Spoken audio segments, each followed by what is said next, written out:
Good morning, madam. My name is Mr. Vishasiga, and as per your notification to present a visual representation for the assignment that you have been you have asked to submit me, and I have submitted your subject name, law of contract number one, law of contract one, assignment title, the topic of assignment, disability to enter into a contract. So here we start. Number one, introduction about contract.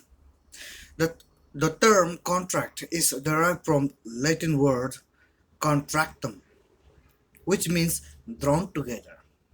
It is an agreement entered into between two or more persons or parties subjected to certain terms and conditions for a lawful consideration.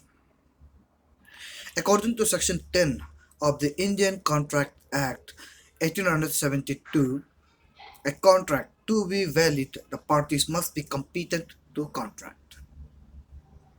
Number two, legal disability to enter into a contract.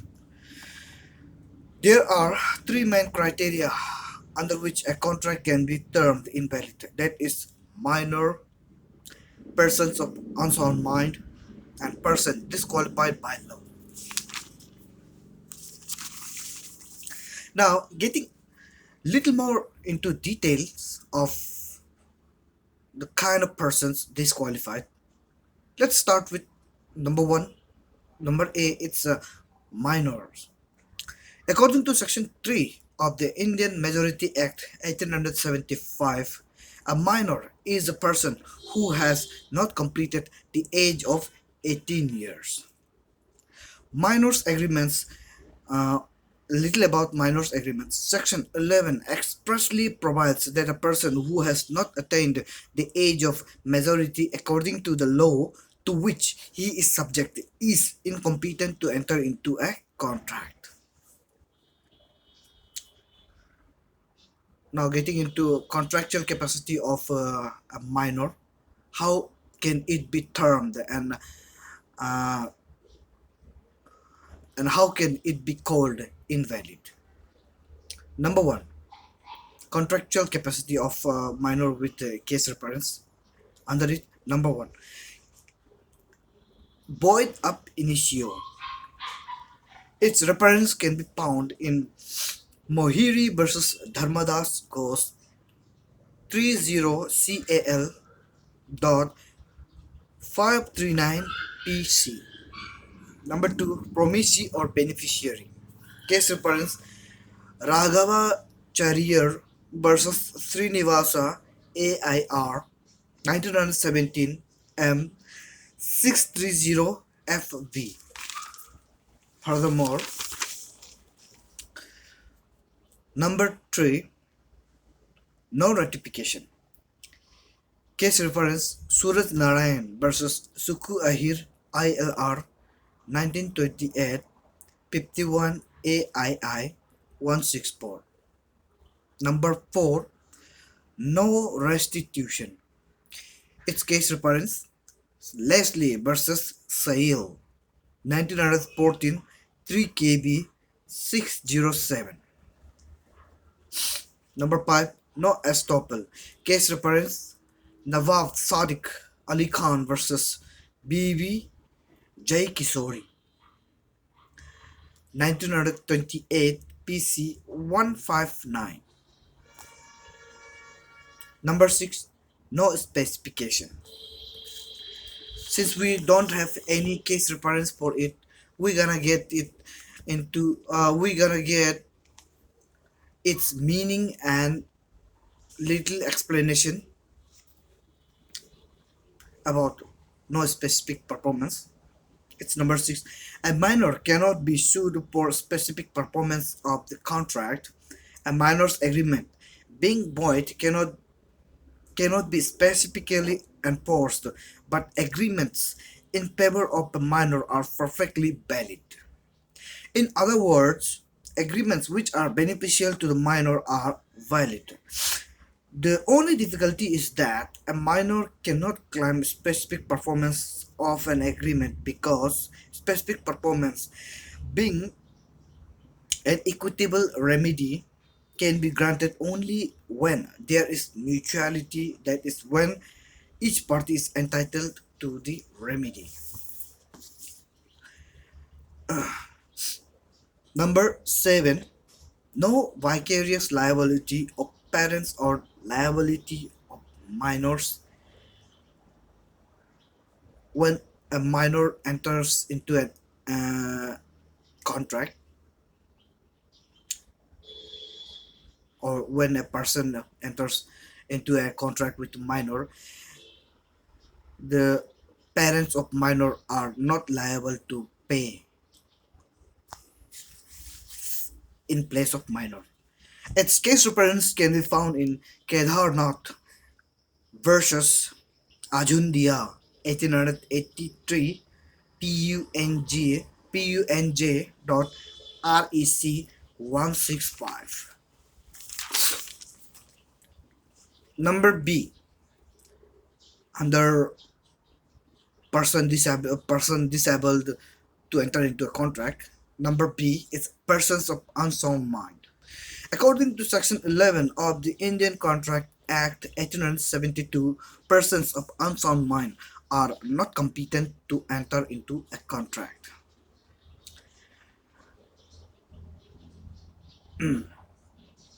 Let's get some little highlights about what kind of elements makes a sound mind in order to understand the unsound mind in a better way. Sound mind. Section 12 defines the term sound mind. It provides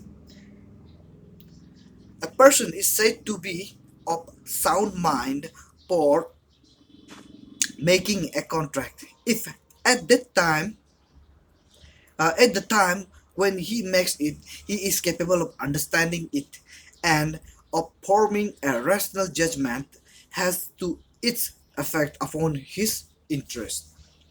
A person who is usually of unsound mind, this the another one I'm likely to say is a condition or situation for a sound or for an unsound mind or sound mind to enter into a contract. They are timing their tuning.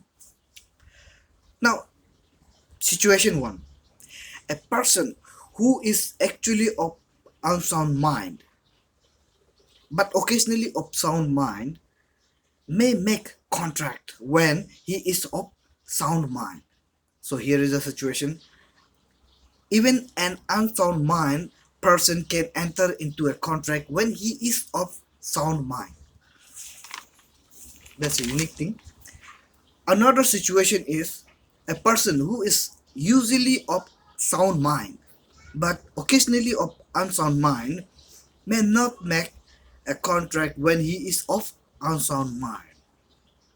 So when he is under the state of drunken, or when he is prostrated, or uh, being at the stage of has hallucination, at that point, even if he is a person of sound mind, in that mental status where he is unable to think clearly, he is not able he is not he does not have any right to enter into a contract in those occasions. Okay, following are the person of unsound mind, specifically a lunatic, psychopath, psycho, idiots. Number 3, drunken or intoxicated person. The case reference for such these points can be found in Inder Singh versus Parmeswar Dhari Singh.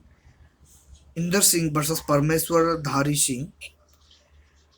Case code AIR 1957 PAT.498. Now, another moving on to another category of persons who are disabled to enter into a contract legally. It's number C, persons disqualified by law. Under it, the person which alien enemies, insolvents, convicts, etc., are disqualified by law to enter into a contract. We can have an illustration for this, and it goes as Mr. X. Suppose Mr. X is a convict of a murder, then he will be prohibited from taking any god contract for construction and others. That means he is uh, once once anyone get convicted for any kind of crimes, he or she will not be able to earn benefits of the government welfare schemes or contractual works. So, moving on to the last point, point number 3, its conclusion for the entire presentation. So, a sincere and hardworking man might face severe losses due to wrongful contractual agreement with somebody who is actually not fit for the contract, and might stuck money and work, eliminating any scope for progress. So it is very fortunate for us to know about such abilities and disabilities in terms of contract this early. With such knowledge, we can protect ourselves and others from entering into an attractive yet wasteful contract. With these few words and conclusion, I would like to stop. I would like to stop my presentation, and I hope and wish my law of contract madam have a very peaceful life, blissful life, and with happiness, she may bless me with the star sprinkling mark for this presentation. Thank you, madam.